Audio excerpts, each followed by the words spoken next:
Hey folks, it's Patriot Nurse. Today we're going to discuss the manufactured measles crisis and why it is that the medical community is working hand in hand with the government to create the new medical Gestapo.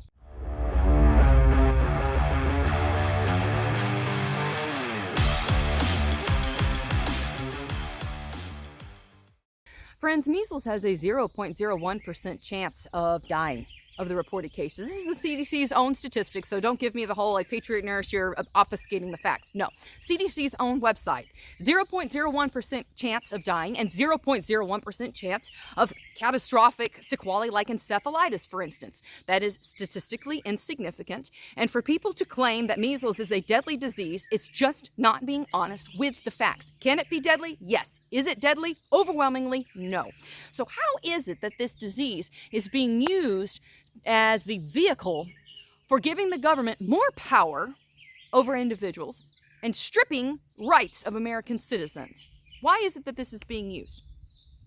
Friends, we have to evaluate the historical use of the medical system by the government to accomplish their will, especially when it comes to violating the rights of people. Even as recently as the 70s, the Indian Health Service was used to sterilize women against their will. In one particular study, which I'll try and link to, 1 in 4 women of the Choctaw Nation in this particular study were sterilized without their knowledge by doctors and residents who were working with the Indian Health Service, a branch of the federal government. The rationale, by the way, for this, you ask yourself, how could any reasonable doctor sterilize a woman against their will? Because they were told that this was a more effective way to combat poverty for the greater good. Sound familiar? Oh, it was great experience for the residents to be able to get their hysterectomies in and their tubal ligations. The fact that the doctors were compensated more for performing hysterectomies and tubal ligations didn't have anything to do with it. Well, clearly, if you were going to have a permanent solution instead of giving them oral contraceptives, then why wouldn't you do it?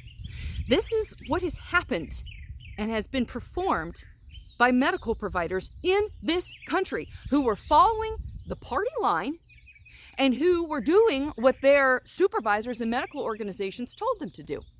So friends, we have to sit back and evaluate this. As a healthcare provider, as a nurse, this makes me very uncomfortable because, friends, when it comes right down to it, your patient has the right to informed consent, both informed and consent. I don't do a procedure if my patient doesn't want it, regardless of whatever the political cocktail hour says is the appropriate step at the time. Friends, the winds of politics come and go. Freedom is eternal. The principles of freedom are eternal. And they're uncomfortable for a lot of people who like to delegate their critical thought to friends or coworkers who wear long coats or who write position papers and who get their articles published in journals. I don't care. I don't care what the prevailing line of thought for cocktail hour is. I care about rights and people's freedom. And the good thing is that there's a lot of people like me. I have a lot of doctors and nurses and EMT. The entire spectrum of healthcare providers have sent me emails saying, thank you, I'm dealing with this at work. I've had doctors all the way from pediatricians to anesthesiologists, everybody within the spectrum come up and tell me of their own, whether in public or I'm meeting them, hey, we appreciate it, we're right there with you. So this isn't the entirety of the medical community, but unfortunately the medical community works with a rigid hierarchical structure. We're told out of one side of the mouths of our instructors, teachers, oh, you better be sure and free think. Your Florence Nightingale oath or pledge says that you won't do anything to besmirch the profession, but at the same time you can't do anything if you're going to be a decent person to administer a harmful drug or an unhelpful procedure. Okay, so which one is it? If the medical community is advocating a harmful procedure and they're advocating the abrogation and violation of people's rights, which one do you follow? Freedom, the principles of freedom, which are immutable, unchanging and eternal, or the whims of whatever the medical community says is appropriate at the time, walking lockstep with a government that has consistently demonstrated its desire and its ultimate goal of making American citizens slaves. What I find to be the base human position, and unfortunately the default state of humanity, is that people will give lip service to liberty and freedom until you make them just a little bit afraid. And what's scarier than a disease which we have taught people you can't handle at home? We have institutionalized learned helplessness learned helplessness, and the delegation of our critical thought and the care of our family members to the medical establishment. Instead of teaching our patients to care for their family members at home, to promote general health, to have good nutrition, a balanced diet, we teach people in many cases, oh, okay, for whatever reason, liability's sake or elsewise, if it gets to this, then call us. If it gets to this, then bring them to the ER where they're going to sit and wait and get subpar care for hours on end. We have taught learned helplessness, and when you marry together learned helplessness with fear, it breeds the willingness to serve up your rights and not be willing to advocate and take a stand for the rights of your neighbor, even if you choose to vaccinate your child. Why should your neighbor be forced to because you're uncomfortable with your own ability to care for your kid? We don't have rights that come at the expense of others. Rights do not come at the expense of others. Your right to life, to liberty, and the pursuit of happiness doesn't come at the cost of sticking a needle in your neighbor's arm. And doctors, nurses, EMTs, healthcare providers, it doesn't come. Our security doesn't come at the abrogation of the freedom of our fellow citizens.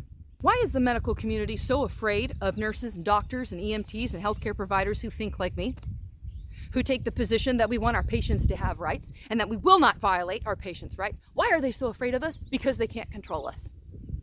Because they can't control us. Because my sense of right and wrong is based in the immutable and unchanging laws of Scripture and of the rights of man, the natural rights of man. Even for people who don't believe in Scripture, you still have your rights based on nature. And communities that value control and walking lockstep with a party line like the Politburo, they don't like free thinkers. They like group thinkers. I will never support and advocate forced vaccination. And I encourage you, whether you're a healthcare provider or not a healthcare provider, to stand firmly on your rights. The state does not have the right to compel you to accept forcible rape. And when you define what rape is, it is the forcible entry with a human being or an object wielded by a human being into a person's body against their will. And that is what forced vaccination is. I love my patients enough to allow them to dissent from my opinion. And so right now, I guess a lot of people are asking the question, well, gee, Patriot Nurse, what do we do? It seems like you're demonizing all healthcare providers. Absolutely not. In fact, I'm a huge fan of direct primary care because there's a lot of physicians out there who are good physicians. Many of them are faith-based physicians who want to run a practice that doesn't violate their own rights to not, for instance, perform procedures or prescribe drugs that would conflict with their deeply held faith and religious views. Direct primary care allows a person to have a direct relationship with their physician in a way that doesn't use an intermediary, whether it's the government or an insurance company. So that's a great opportunity for you to look at, for instance, if you're interested in still getting good care from somebody who's not going to force their will upon you. The other thing that I really want to focus on is two-pronged. Alternative care providers, read holistic health care providers, people who are, for instance, nutritionally based, herbalist based, even certain chiropractors. You got to make sure you get a good chiropractor, but good chiropractors worth their weight in gold. Friends, these people in many cases are ready, willing, and able to help, and they can recognize also if there's a disease process that's happening in front of them that requires advanced specialization. So I'm not in any way, shape, or form discouraging people from seeking health care when they need it. But what I am trying to advocate here is that we take ownership and we shun this learned helplessness that somehow some person who is an emissary of government is going to be able to tell us better how to live our lives. Whether it's with medicine or with the right to keep and bear arms, whatever the case may be, you are a sovereign individual with the right to life, liberty, and the pursuit of happiness. And nobody has the right to take that from you. Nobody has the right to demand that you accept medical rape as the greater good. Another thing that I want to advocate is educate yourself. We live in an unparalleled access to information era. Anything that you want to know, pop, there it is. Books, information, it's freely available in many cases. Libraries are still a great place to learn too. Take a class, whether it's an herbs or nutrition, something to help you be able to support and manage your family's health better at home.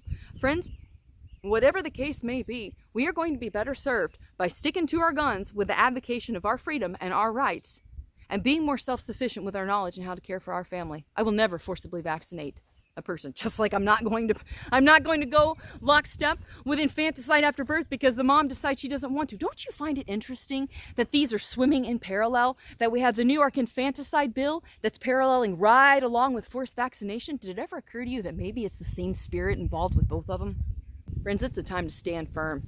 And for my fellow nurses and healthcare providers, this is a time for us to stand up, not only for what's right, historically, throughout the expanse of eternity past, freedom, but also to stand up for our patients. We have the abstract concepts of freedom, and we have the patient who's in front of us. Think about our patients here.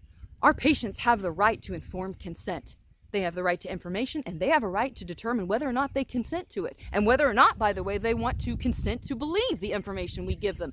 Our patients are free-thinking individuals, just like we are, and they have a right to make the decision that serves them and their own family's best interests. I hope you enjoyed the video today. If you did, you can subscribe to me here on YouTube, Patriot Nurse. You can also support me on Patreon and Subscribestar, as well as cryptocurrency. And friends, I teach classes all year long on how to take care of your family in good times and in bad, in good times and in disasters as well. So you can check that out at my website, ThePatriotNurse.com.